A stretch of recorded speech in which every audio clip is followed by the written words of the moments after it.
everything that we do in here is very near and dear to me. Got worked in many different domains, including healthcare, insurance, banking. And what I've done with my career is very achievable and doable.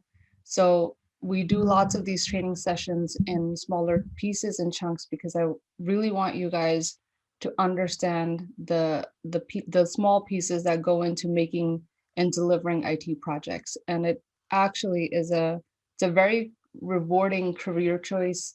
And you, at the end of the day, you get to build systems that live on forever. So that to me has been very exciting. And I wish to share my experience and my career with you guys and help you guys transition and be successful in your careers as well. So today's topic, by popular demand, is what documentation do we do in the waterfall scenario, in the waterfall projects, or in Agile? So two most widely used project methodologies in today's software development lifecycle, I've seen Agile and Waterfall. Waterfall is our traditional way of implementing IT projects. Agile is very, very new. It's very nimble, very flexible. Lots of companies are trying to transition to Agile, but you'll sometimes find that they're in a hybrid mode, meaning that they'll do some things in Agile, they'll do some things in Waterfall, but it's important to know how to implement and what type of documentation you may be required to produce if you're working in that environment. So I've created a slide for you. Let me share my screen. This one. So what documentation would you be working on if you were working as in the waterfall or the Agile environment? This is a diagram that I created a few years ago, maybe, and I pulled it up for this training session. This is what your software development lifecycle should look like in the waterfall scenario. So in the waterfall, you have something called planning, analysis, design, implementation, meaning coding. This is where your developers are coding, and then test. And everything that you see in the dark blue areas or boxes or triangles are documentation, documentation or a piece of paper or document that gets reviewed, that gets created by business analysts and is reviewed and approved by stakeholders and leadership.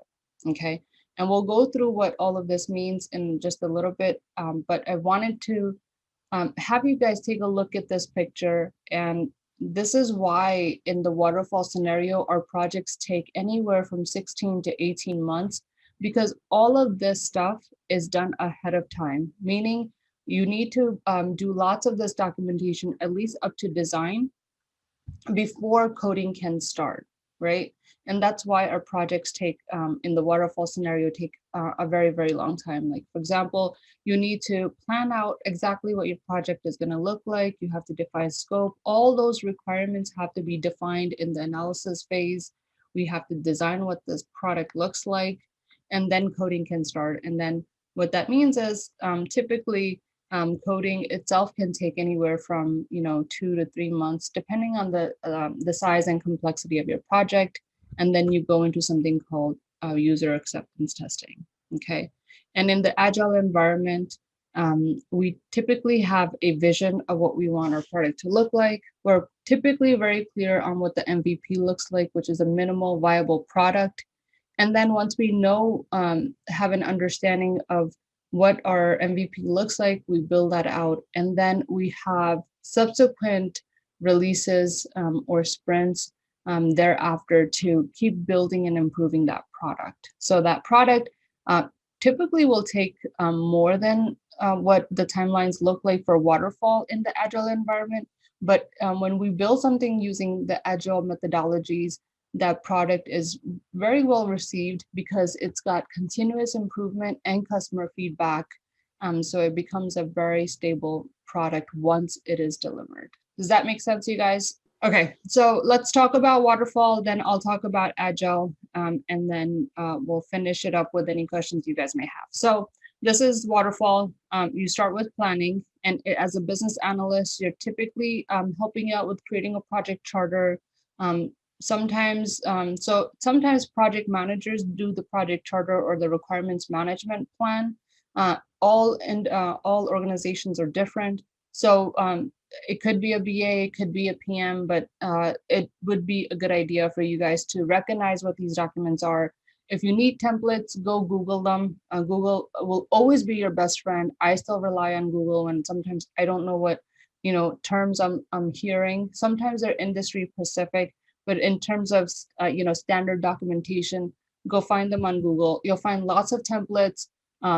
Some may look very different than others, but at least you'll have a general sense of what these documents look like and what type of information goes into these documents. So do that just to prep. After planning, then we go into analysis, and this is where a business analyst do business process modeling diagrams. These are workflow diagrams, and we use them to document or as is and to be workflows.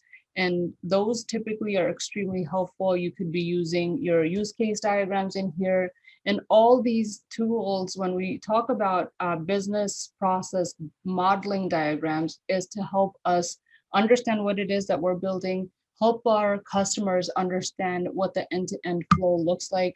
I've been in many stakeholder meetings with my customers where sometimes they know what product they want to build, but they don't understand how it's going to interact with the whole ecosystem of the company, right? So, hey, Miss Mary Jo, how is what we're building like integrated with the overall what we do here at MetLife, for example, right? So those are things when you start to do modeling diagrams, helps your customer understand. They may know it, they may not either be saying it or understand it completely, but doing these workflows really helps your customers, really helps your dev folks, right? People who are going to be programming the system, your QA folks, and you as a business analyst, okay? So we take those and we put them in something called a business requirement document. We also have something called a functional requirement document. So those are two pieces of documentation that requires sign off from your stakeholders. Then we go into prototyping, which is creating either high fidelity or low fidelity mockups on what your system should look like. It should have screen layouts. It should have user flows, typically what you've done in our workflow diagrams at a very low fidelity. This should have, okay, on this screen, our users should have this report, and then they should have the ability to maybe print these reports out or send them in via email. So some of those things will be laid out so our customers could have a visual representation of what the system may look like. Then we have something called a requirements traceability matrix. And all that is you'll take your requirements document, and what you'll do is you'll put it in Excel and you'll number it. And then what the goal of a requirements matrix, requirements traceability matrix is to make sure all of our requirements that our stakeholders gave to us are ones that we're going to deliver. Because we have lots of requirements, or sometimes our requirements, our BRDs, can be 50 to 100 pages long, right? And so it becomes very easy when you're not, for example, lots of companies are still using Microsoft Word to document business requirements. So it becomes very easy to miss requirements. So the requirements traceability matrix is just an Excel spreadsheet most of the time, where you number all of your requirements and then you match them to your test plan to make sure that we're testing everything that's in our BRD. And then we also sometimes, match it up to our UAT test scripts to make sure that we're delivering everything that we said we were going to in this BRD document. Okay. So you're doing prototyping. We've covered the requirements matrix, requirements traceability matrix. Then we have something called a test plan. So for BAs, a test plan can be very simple in saying that we're going to be testing these requirements and have high level, so your QA folks will create your test scripts, which are very detailed, instructions on how to test each and every functionality. From a BA standpoint, you're required to create something called a test plan that talks about how you as a business analyst and how your customers or your key stakeholders that gave you input will be testing this project, right? So that's the whole goal of a test plan. is to make sure that you have identified a plan for your stakeholders. So typically on a project, you'll have 5 or 6 key stakeholders, meaning that there's 5 or 6 departments using this tool, right? And so your test plan should include, how does department A, B, C, D, E, and F plan to test for this project? When will they be testing? How will they be testing? Will you be providing training for them? Are we going to have continuous 5 days of testing? Or are we going to leave it open for 2 weeks for anybody to go in and play around and like give us bugs, identify bugs? And if no bugs, then we approve it, which is typically not how it's done. Typically, you'll set 1 week of testing and you'll make it a requirement for each of your teams that have provided input to go in for a specific time frame or to do end-to-end testing. And this is where we'll find majority of our bugs, is when our UAT testing is happening. So what I just described is what typically happens in UAT.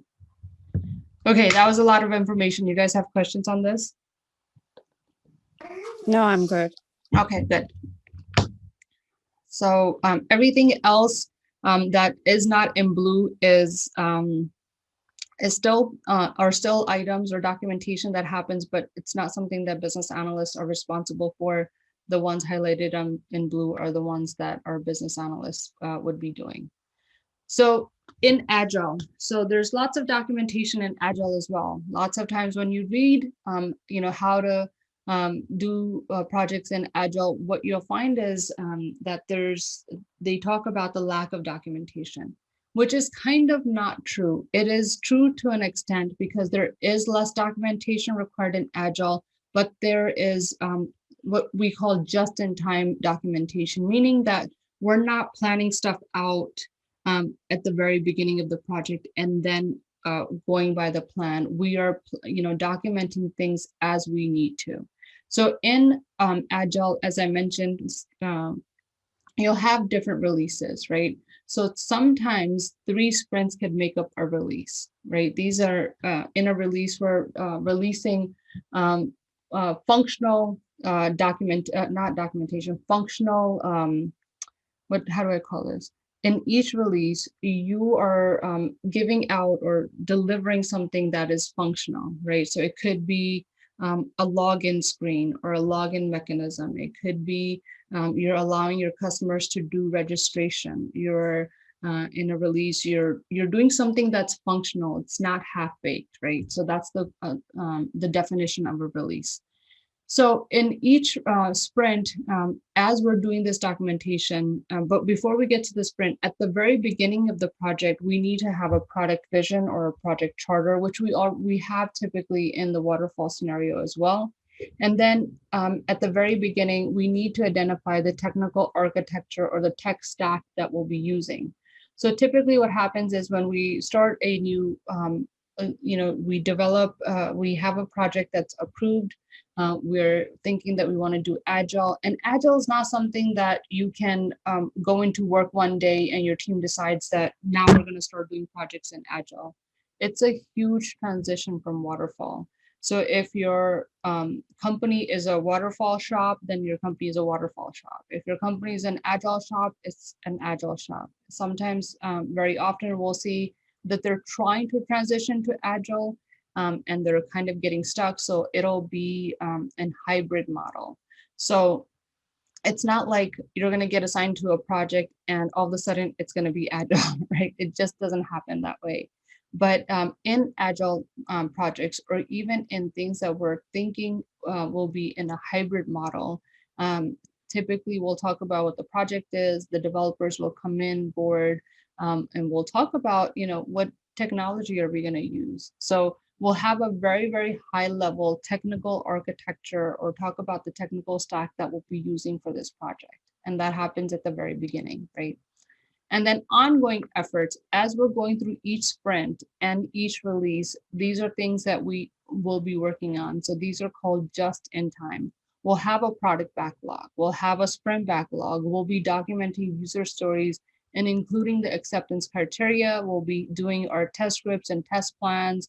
We'll be documenting our use case diagrams, workflow diagrams, technical documentation, and all of that fun stuff as we're going through the motions of finishing up these sprints, right?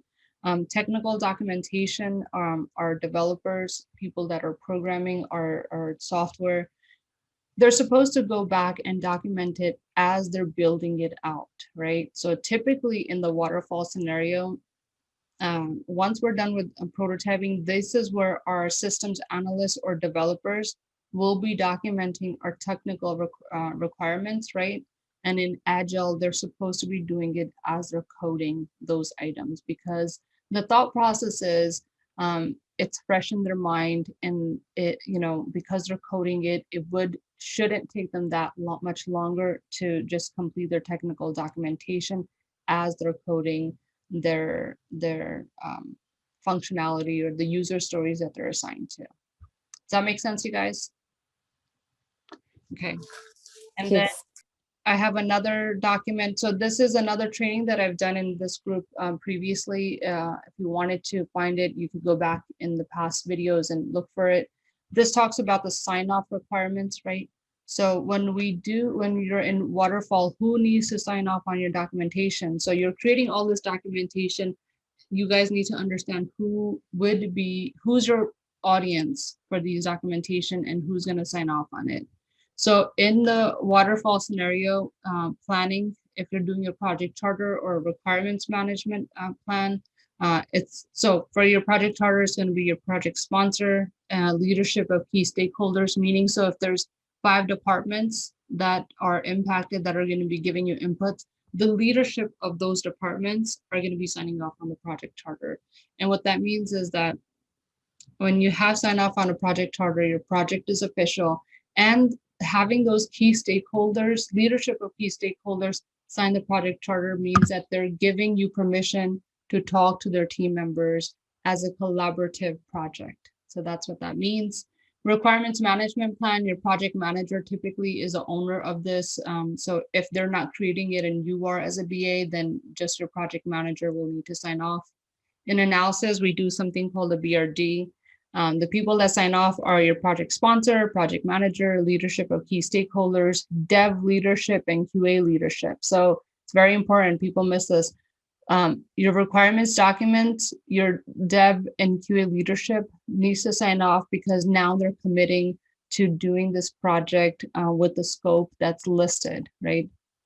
Then your requirements traceability matrix. Typically, if you're doing it as a BA, your project manager should sign off. It's not an official required sign off, but your project manager should look at it and make sure that it's completed correctly. And change requests, if they're coming in after sign off is completed, project sponsor, project manager, leadership of key stakeholders, dev and QA leadership. Test plans, typically we don't need an official sign off. Change request, again, if they're happening, anytime change requests happen after analysis, you need a whole bunch of people to agree and sign off. Testing for UAT, leadership of key stakeholders, and again, change request again. And I put change request purposely in each of the different phases after analysis because change requests in the waterfall scenario are a big deal, you guys. They're not fun. They require a lot of work, and that's just how things are in waterfall. Okay. And in Agile, this is our Scrum. This is what our typical sprint looks like. And we also have deliverables, right? So for our product backlog, again, in Agile, we don't really have formal sign-offs as we do in Waterfall, but still documentation is required. So you have your product backlog, your product owner, your stakeholders approve that, your sprint backlog, product owner, and stakeholders. Typically, stakeholders don't get involved. It's typically just your product owner. But again, depending on different organizations, your stakeholders could have more of an active role than, not. But again, it depends on the organization. I've seen on the projects that I worked on, our product owner and our stakeholders were heavily involved. But again, depending on the organization that you're in, you could see that the product owner takes the lead on these. For analysis, we'll say these are user stories, our product owner or scrum master. Refinement of user stories could include workflow diagrams, use cases, and etc. And then for test plans and UAT, we have something called acceptance criteria. I've missed that in this chart. But typically when you're designing your user stories, you would include your acceptance criteria. And last week, we did a whole session on creating user stories and how to document acceptance criteria. So if you missed that, go back and watch that. And that's the end of the show, you guys. Not related to this, but I have a question that about requirement prioritization. And I understand about the agile, but I don't understand why we prioritize in waterfall. We do because sometimes you may have requirements. So remember, I said your requirements, you need to get sign off from your dev leadership and QA leadership. Sometimes, even though we're building the same product, there may be lots of bells and whistles that our stakeholders are wanting. So what we try to do even in Waterfall is we try to prioritize requirements to say these are the must-haves even in Waterfall. These other things, maybe we can put them in a phase 2 if we're running short on timelines. But if we're not, we'll go ahead and work on these. But in the event that we're not able to deliver all of these requirements, you still need to have some sort of prioritization, right? To make it easier for our teams to say, okay, focus on these first 20 requirements, the next 5 we'll work on as time permits. So that's the goal. So that means when we were planning, because as if I understood correctly, the waterfall in waterfall we think that this much time will take and this much budget we require for that project, right? Yeah. So if you're saying that like we are doing the prioritization because we may not be able to deliver it, so that means we are thinking that might be our planning for the timing is not right. No, because sometimes what happens is when we document requirements and we get sign off, when people or when sometimes what happens is when they start to code documentation, when they start to code the program, they may find that the functionality is pretty complex, or they need to connect with different databases, or whatever the case may be, right? They may find that they're having a difficult time meeting those things in the timelines that we have. And for that situation, typically it doesn't happen, but for that situation, we want to identify what the highest functionality that we need to release with is. So that's the reason. So most of the time, it doesn't end up that way, but sometimes when they start coding, things may be more complex than they first thought it would be. So that's the reason why even in Waterfall, we want to go ahead and identify which functionality, prioritize the highest to lowest. Okay, thank you so much. Yeah. All right, guys, I saw that a few more folks joined. We are unfortunately at the end of the session. You guys can go back and watch the replay. I'll be also loading this on YouTube, so you can watch it there as well. All right. Thank you, guys.